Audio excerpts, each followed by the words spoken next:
Hello there and welcome back. My name is Fotios. And I'm Elena, and this is the Game Court.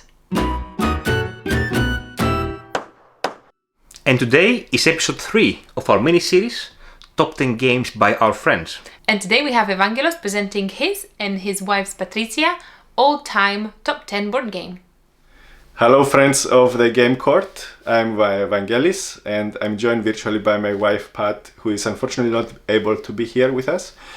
And we want to present to you our 10 favorite games, and so we came up each with 5 games and combined into a list of 10. My 5th favorite game and number 10 in the list is Terraforming Mars by Jacob Frixelius. And in this game you play the role of a mega corporation with lots of money and trying to terraform Mars to make it habitable for humans.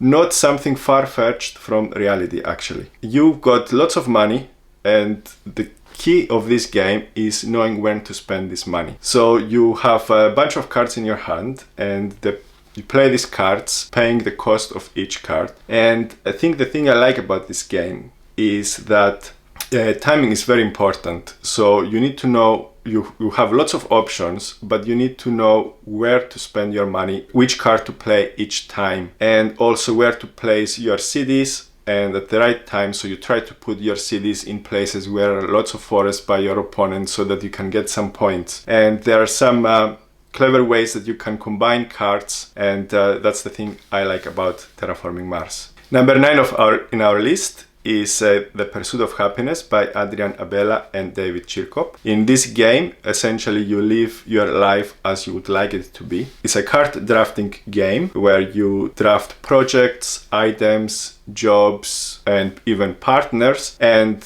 develop your life through 5-6 rounds, which correspond to different ages in the game. The thing we like about this game is the theme, because you can make up your own life as you like it. You can make different projects, and there is also the humor that is involved in this game. Like you can be like a CEO and then retire and then get another job, or you can have 2 partners and date simultaneously and get stressed. You can do like various different projects and advance these projects, like having a board game collection and making fun about how you are living this life. The other thing you need to be what's good about this game is like the combinations between cards. So you can have a project that gives you knowledge, and then you spend this knowledge on another project which gives you some other resources or money, which you then spend on your partner, and so on. And this is like trying to combine these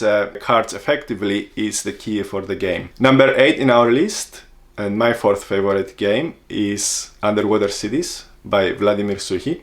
In this game, similar to Terraforming Mars, so you are now trying to make the ocean habitable. Perhaps less realistic scenario, but still interesting game. So it's an engine building game and worker placement game where you play cards to develop your capacity of production, and regularly during the game you get income and spending these resources to develop your engine further and consequently get some points. What we like about this game is, again, the tightness of resources. Sometimes you are struggling to find one kelp or one credit, and you're just trying to make up plans how you can get this one resource that you need so that you can play this card and build a certain cities or factories. And this is the interesting part of coming up with an interesting place with how you can combine your cards again and your worker placement actions. Number 7 in our list is Airlines Europe by Alan Moon. In this game, you are investors in different airlines. It's an economic game where you don't actually own any of the airlines, but you own shares of the airlines. And so multiple players can own shares of the same airline.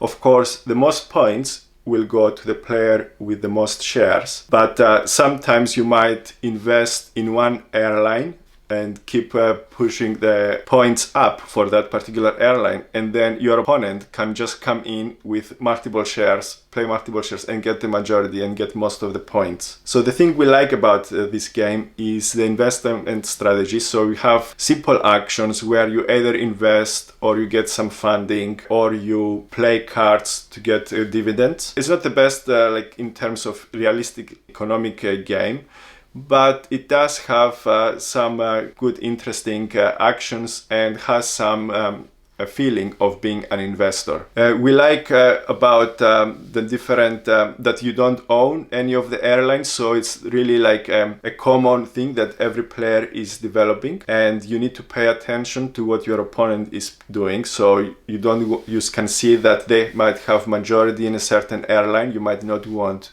to invest in that airline, but at the same time you might want to get shares from that airline so that then you can play those shares down and become the majority owner for that airline, so you will get the points, so utilizing your opponent's investments. So number 6 in our list, and my third favorite game, is Dinosaur Island by Jonathan Gilmour and Brian Lewis. So in this game, essentially you're developing your own Jurassic Park where you collect DNA, you build attractions for your theme park, you get visitors, and essentially ultimately getting points. So this is a game, it involves multiple mechanics, so it involves worker placement, card drafting, and the things we like about this game is like the variety of mechanisms that are involved in this game. You want to invest in your park in multiple different ways, so you don't want to just focus on one thing. So of course you want to have dinosaurs because that will give you the most visitors, but you also want to have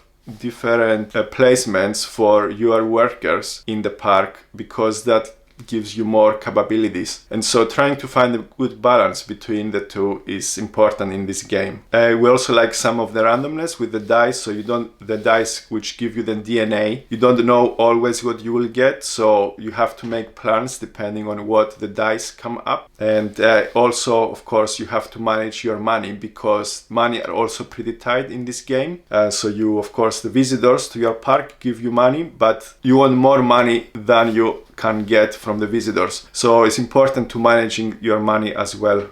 Another interesting part of this game is the security. So you have to manage the security as you create more dinosaurs, then there is a higher threat from the dinosaurs, and that will potentially lose you some points. So you have to pay attention to your security as well. And so you have to take sometimes some risks, perhaps let the dinosaurs get loose and eat some of your visitors, lose some points because you might want to keep the money for something else. So that's again something that you want to be careful with. Number 5 in our list, and Pat's third favorite game, is a game called Witchstone by Martino Ciacchiera and Rainer Nija. This is a game where you play the role of a master witch managing other witches and try to win a competition of being the best witch. So the way you do that is you place these double hexagons into your cauldron, which give you actions. There are multiple actions that you can do in this game. So you could, for example, do a witch action, which allows you to place witches in the map or move witches around. There is the wand action, which moves you across a certain track and gives you certain benefits the further you go along the track. There is the pentagram action, which again, that's another track and that gives you other resources or potentially powers up other of actions that you've got. And what we like about this game is like the different actions that you can do. So you have your double hexagons. You are limited to how many you can place. And so you choose the best action you can do based on what you've got. The potential actions are like all very interesting, very easy game to play. Any action that you do will give you something good. And so there isn't really a lot of bad plays in this game because of the easiness, and always getting positive reinforcement is the thing we like about this game. And in particular, the thing we like about this is when you place the hexagons, if you match previously placed a hexagon, then your action becomes more powerful. So as you keep playing the game, since you have placed more and more of these double hexagons onto your cauldron, then your actions become more and more powerful. And so you start the game with just doing 1 or 2 moves each turn, and then by the time you finish the game, if you place your hexagons cleverly and in a good way, then you will be able to get like 6 powerful moves in one turn, and that's very satisfying.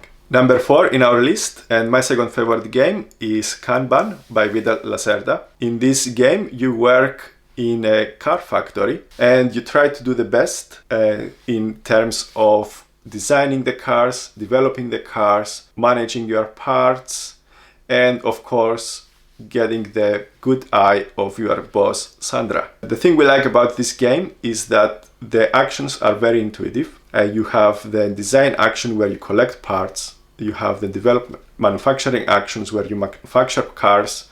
You have an action where you collect parts.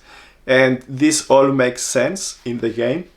And the theme blends well with the game. It's a game where you have to look into what your opponent is doing, because you only have one worker and you have to try and predict where your opponent is going to go, because your opponent might choose a place before you or after you, and there is probably a right way of a right sequence of doing the actions, and you want to do the actions in the most efficient sequence, but sometimes your opponent will get in the way. So there is some interaction in this way. So you always have to have a backup plan about what you want to do, and in order to win this game. Another interesting thing about this game is the meeting goals. So there you have the different goals that are proposed, and you also have your own pet projects, what they're called. And of course you have to keep this in mind as you play the game, because of course you want to, in addition to developing your cars and putting them in your garage and all these things, you have to keep in mind these goals. And sometimes you want to perhaps divert a bit your plan a bit to match the goals of the company. And another important thing is collecting the speech bubbles or the seats in the table as they were in the old version.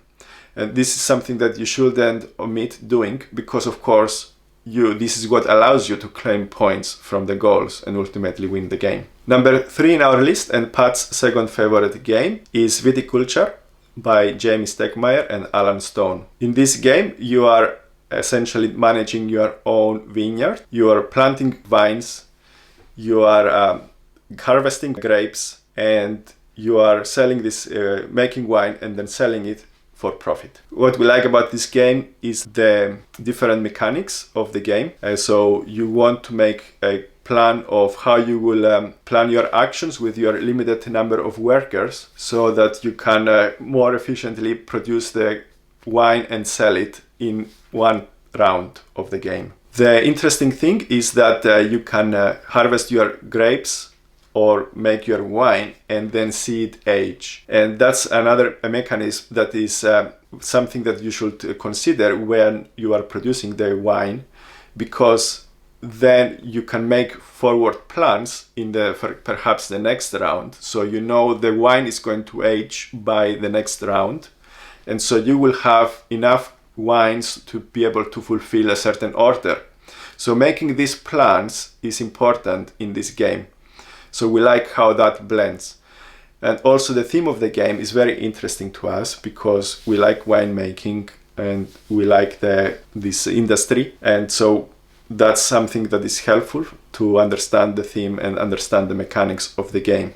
Okay, number 2 in the list, and my favorite game, is Teotihuacan by Daniel Tassini. This is a rondel game where you play the role of an Aztec tribe trying to develop the city of Teotihuacan. Your workers are dice, and you move across a rondel and you power up your workers doing different actions. The thing I like about this game is that you have to manage your resources well, and essentially you have to plan maybe 5-6 turns ahead or how to use your workers to be able to get the maximum points. It's an efficiency game. So you might make plans like, for example, okay, I will take this worker, move it here so that I can get some stone, then move this other worker to the other place to get some wood, and then I will have enough stone and enough wood so I can move this other worker to this place to build the pyramid. And then at the same time, next turn, I will move my other worker to the same place and build make 2 builds in the pyramid. So this kind of forward planning is interesting to us. And also we like the mechanic of powering up your workers. So as your workers get more and more powerful, you can get more and more resources, and this fits into the planning of the turns. Another interesting thing is the managing of the cocoa, because you have to pay attention to where your opponents might place their workers. Because if they place to a space where you might want to go, then you will have to pay more cocoa. But then you want to make sure that you have enough cocoa, because otherwise this will ruin your plans. So it's a game where you have to adapt your plans if things don't go in your way, and make sure you know what move you are going to make if you don't have enough resources for a certain thing, so that you can be able to carry on with the main plan of getting the most points. Another thing that we like is that you can get certain power-ups with when your workers get to a level 6, which is the highest level, and then the game will give you certain rewards, and that making incorporating these power-ups into the planning is also important. Okay, our number 1 game, Pat's favorite game, is King of Tokyo by Richard Garfield. So in this game you play the role of a monster trying to destroy Tokyo. What can be more fun than that?